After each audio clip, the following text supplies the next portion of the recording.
Sambahin ang ngalan mo,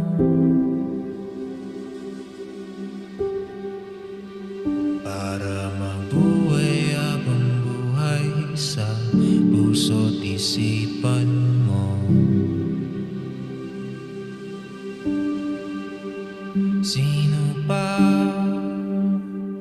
ako para mapansin mo?